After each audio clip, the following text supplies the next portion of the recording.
Hello students, how are you? कैसे हैं आप? Very good students. अभी इसके प्रीवियस क्लास में हमने डिस्कस किया था कि इलेक्ट्रोमैग्नेटिक वेव्स का हिस्टोरिकल एस्पेक्ट क्या है, मीन्स उस पर किसने किसने वर्क किया, कब वर्क किया, उनके रिजल्ट क्या रहे। तो हमने आपको ये बताया कि सबसे पहले जेसी मैक्सवेल ने 1865 में वर्क किया और उन्होंने थ्योरेटिकली ये बताया कि हाँ, इलेक्ट्रोमैग्नेटिक वेव्स एग्जिस्ट करती हैं और वो ट्रांसवर्ज इन नेचर होती हैं, और ये इलेक्ट्रोमैग्नेटिक वेव एक ऑसिलेटिंग चार्ज के द्वारा प्रोड्यूस होती हैं या एक्सेलरेटिंग चार्ज के द्वारा प्रोड्यूस होती हैं, जिनकी फ्रीक्वेंसी वही होती है जो ऑसिलेटिंग चार्ज की फ्रीक्वेंसी होती है। बाद में 1887 में हेनरिक हर्ट्ज आए, उन्होंने एक्सपेरिमेंट किया, एक्सपेरिमेंट करके इस बात को एक्सपेरिमेंटली कंफर्म किया कि हाँ, इलेक्ट्रोमैग्नेटिक वेव्स एग्जिस्ट करती हैं, और उन्होंने अपने एक्सपेरिमेंट के द्वारा 6 मीटर की इलेक्ट्रोमैग्नेटिक वेव्स को प्रोड्यूस करके दिखाया। और उसके 2 साल पहले 1885 में सर जेसी बोस ने, जगदीश चंद्र बोस ने और स्मॉलर वेव लेंथ की इलेक्ट्रोमैग्नेटिक वेव्स, रेडियो वेव्स को प्रोड्यूस किया था, जिनकी वेवलेंथ 5 मिलीमीटर से 25 मिलीमीटर थी। बाद में जी मार्कोनी ने 1896 में ये कहा कि अगर हम जो एक्सपेरिमेंटल सेटअप हेनरिक हर्ट्ज ने किया था, उसके अगर हम स्पार्क गैप को एक हम टर्मिनल से कनेक्ट कर दें और दूसरे टर्मिनल को हम ग्राउंडिंग कर दें, तो उन इलेक्ट्रोमैग्नेटिक वेव्स को कई किलोमीटर तक भेजा जा सकता है। और उन्होंने जो है सबसे पहले ब्रिटिश चैनल 1899 में ब्रिटिश चैनल के अक्रॉस इन इलेक्ट्रोमैग्नेटिक वेव्स को भेज के दिखाया।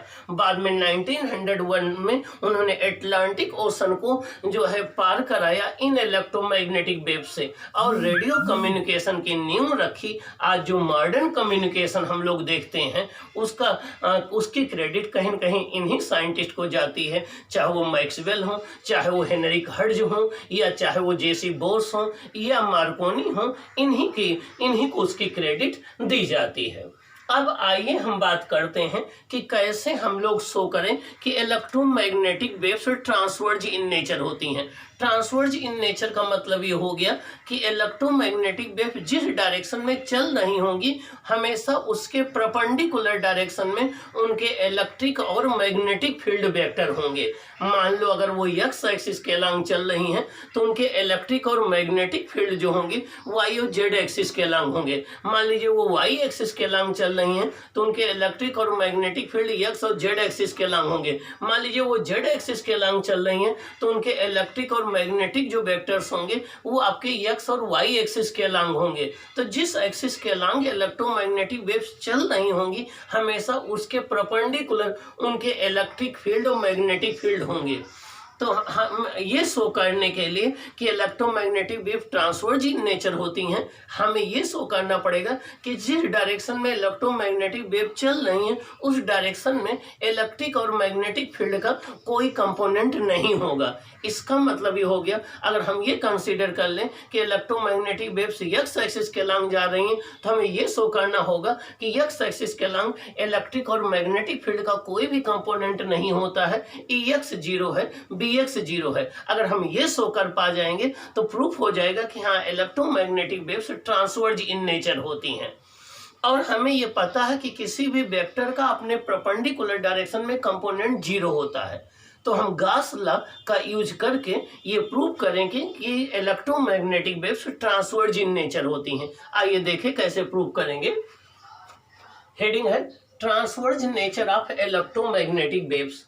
तो हमें ये प्रूव करना है कि electromagnetic waves transverse in nature होती हैं। मींस उसमें इलेक्ट्रिक फील्ड और मैग्नेटिक फील्ड जो है वो वेव के चलने के परपेंडिकुलर ऑसिलेट करते हैं। मींस वेव के चलने के परपेंडिकुलर ऑसिलेट करते हैं। आइए देखें, we have to prove that electromagnetic waves are transverse in nature. हमें ये प्रूव करना है कि electromagnetic waves transverse in nature होती हैं।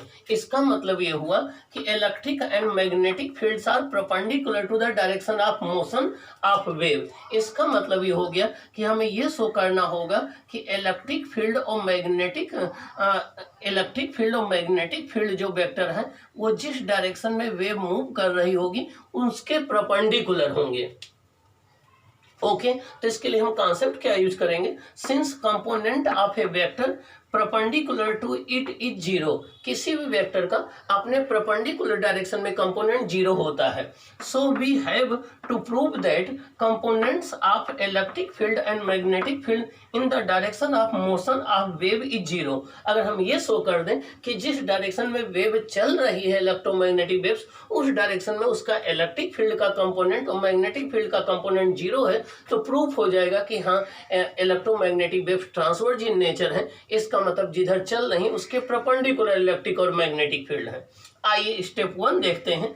स्टेप 1 में हमने क्या किया, let be consider a plane electromagnetic wave moving along x axis. हमने एक प्लेन इलेक्ट्रोमैग्नेटिक वेव कंसीडर कर ली जो किधर मूव कर रहे हैं, एक्स एक्सिस के along. So electric and magnetic field should be along y and z axis.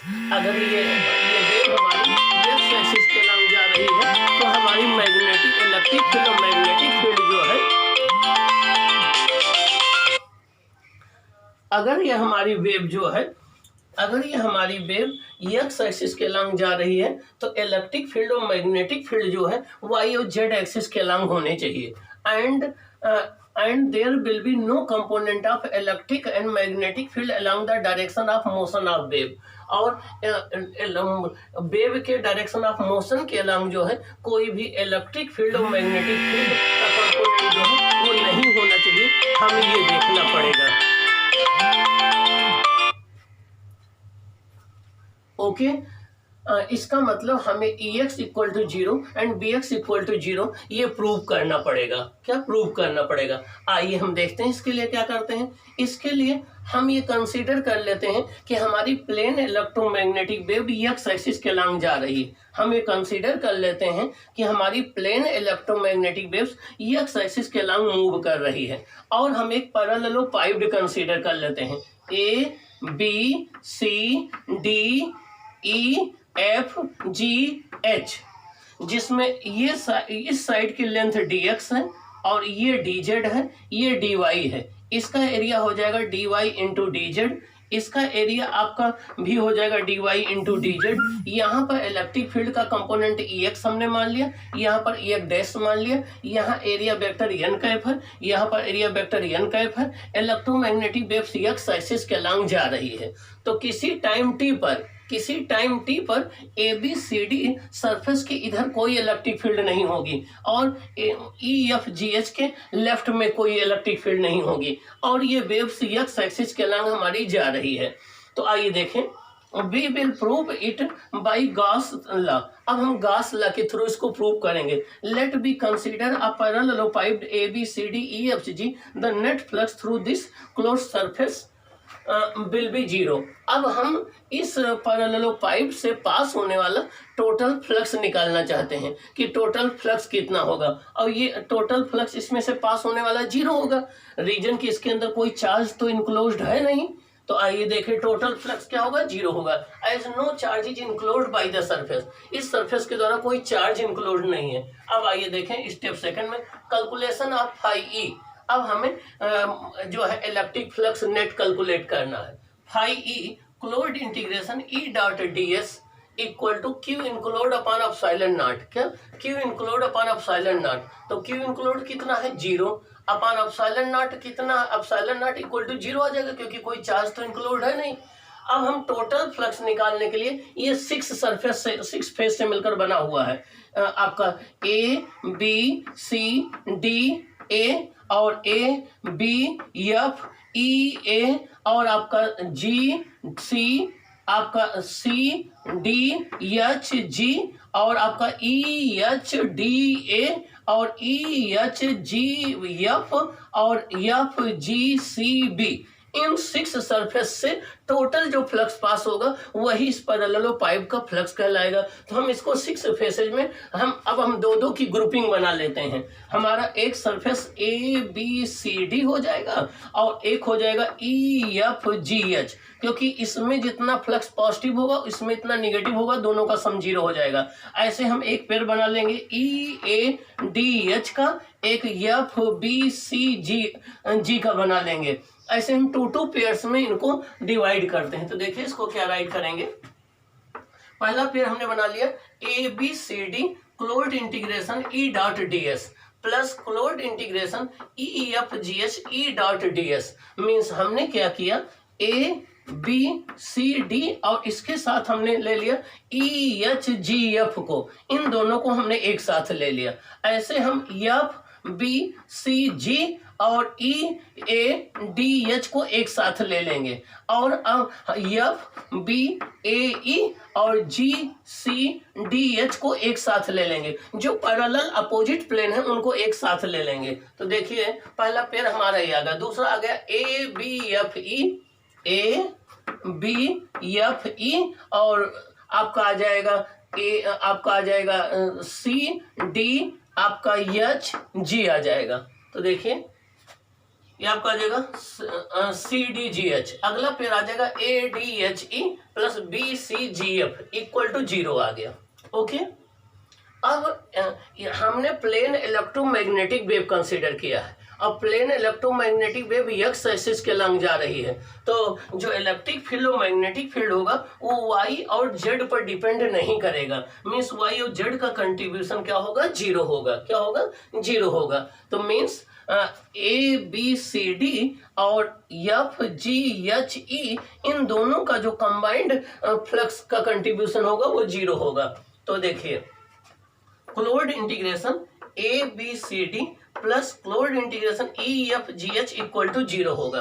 अब हम देखें, हमने सपोज कर लिया कि यहाँ पर इलेक्ट्रिक फील्ड का कंपोनेंट EX है, यहाँ पर EX डैश है और इनका एरिया हो जाएगा length into breadth dy into dz। तो हम क्या राइट कर सकते हैं, हम write let EX and EX dash are the component of electric field at faces ABCD and EFGH। So closed integration ABCD E.ds equal to 0। अब इसको हम E के कंपोनेंट को हमने EX ले लिया, dy dz हो जाएगा, ये इसको हम राइट कर सकते हैं। अब हम देखिए नेक्स्ट वाले स्टेप्स को, इस वाले टर्म को क्या राइट कर सकते हैं, आइए देखते हैं, राइट करते हैं। नेक्स्ट स्टेप को क्या राइट कर सकते हैं हम, आइए हम नेक्स्ट स्टेप देखते हैं। अभी हमने राइट किया था कि अगर हमें क्लोज्ड इंटीग्रेशन आपका फ्लक्स ABCD E.ds राइट करना है, तो देखिए यहाँ पर E का कंपोनेंट क्या है, EX।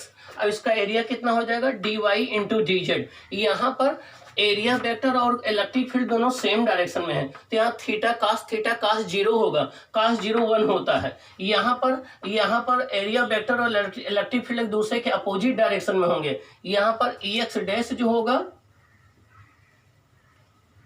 ये आपका पॉजिटिव एक्स एक्सिस के लॉन्ग होगा, एरिया वेक्टर इसके अपोजिट होगा, तो यहाँ पर कास 180 होगा और आपका कास 180 -1 होगा। तो आइए हम दोनों को इंडिविजुअल देखें। तो इसको तो राइट करेंगे EX into dy into dz, ये एरिया हो जाएगा, ये इलेक्ट्रिक फील्ड का कंपोनेंट हो जाएगा। अब अगर हम EFGH के क्रॉस लिखें तो देखिए क्या हो जाएगा, closed integration EFGH E.ds equal हो जाएगा -EX into dy into dz हो जाएगा। अब टोटल फ्लक्स इस वाले सरफेस से प्लस इस वाले सरफेस का टोटल फ्लक्स 0 है, तो आपका हो जाएगा closed integration ABCD E.ds plus closed integration EFGH E.ds equal to 0 हो जाएगा। अब इसकी वैल्यू हम रख दें तो आ जाएगा EX, ये आपका आ जाएगा EX dy dz और यहाँ पर ये माइनस में आ गया क्योंकि कास 180 था। यहाँ पर एरिया वेक्टर और इलेक्ट्रिक फील्ड एक दूसरे के अपोजिट डायरेक्शन में थे, तो ये हो जाएगा EX dash dy dz equal to 0। यहाँ से EX equal to EX dash आ गया। इसका मतलब जो इलेक्ट्रिक फील्ड का कंपोनेंट यहाँ था वही यहाँ है, इसका तो चेंज नहीं हो रहा है, इसका मतलब वो कंपोनेंट कांस्टेंट है। आइए देखें, the component of electric field vector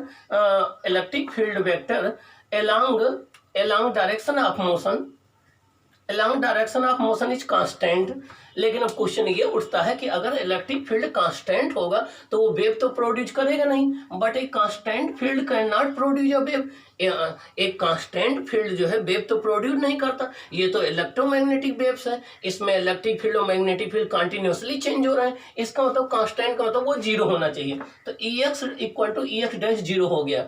इसका मतलब कोई भी कंपोनेंट जो है इलेक्ट्रिक फील्ड का वेव के डायरेक्शन में, वेव के डायरेक्शन ऑफ मोशन के अलांग नहीं है। इसी तरीके से हम ये प्रूव कर सकते हैं कि Bx equal to Bx dash equal to zero, means magnetic field का भी कोई कंपोनेंट वेव के चलने के डायरेक्शन में नहीं है। Thus, electric or magnetic field do not have any component along the direction of propagation of the wave. Means जिस डायरेक्शन में इलेक्ट्रोमैग्नेटिक वेव्स चल रही है उस डायरेक्शन में कोई भी कंपोनेंट नहीं है इलेक्ट्रिक फील्ड और मैग्नेटिक फील्ड का। यह हम कह सकते हैं कि in electromagnetic wave both electric and magnetic fields are perpendicular to the direction of propagation. यह हम कह सकते हैं कि इलेक्ट्रोमैग्नेटिक वेव्स में इलेक्ट्रिक और मैग्नेटिक फील्ड दोनों वेक्टर वेव के चलने के परपेंडिकुलर होते हैं। क्या होते हैं? परपेंडिकुलर होते हैं। यह हम कह सकते हैं कि electromagnetic waves transverse in nature होती हैं। क्या? ट्रांसवर्ज इन नेचर होती हैं। ट्रांसवर्ज इन नेचर का मतलब ये हो गया कि जिस डायरेक्शन में इलेक्ट्रोमैग्नेटिक वेव्स जा रहे हैं उसके परपेंडिकुलर इलेक्ट्रिक फील्ड और मैग्नेटिक फील्ड होगा। ट्रांसवर्ज इन नेचर का ये मतलब हो गया। तो इस तरीके से आप प्रूव कर सकते हैं कि इलेक्ट्रोमैग्नेटिक वेव्स जो है वो ट्रांसवर्ज इन नेचर होती हैं। अब हम देखेंगे कि एनर्जी डेंसिटी क्या होती है इलेक्ट्रोमैग्नेटिक वेव्स में, इलेक्ट्रिक एनर्जी डेंसिटी क्या होती है, मैग्नेटिक एनर्जी डेंसिटी क्या होती है, इंटेंसिटी क्या होती है इलेक्ट्रोमैग्नेटिक वेव्स की, मोमेंटम क्या होता है। तो अब हम एनर्जी डेंसिटी देखेंगे, इंटेंसिटी देखेंगे और मोमेंटम ऑफ इलेक्ट्रोमैग्नेटिक वेव्स का डिस्कशन करेंगे नेक्स्ट क्लास में। ओके।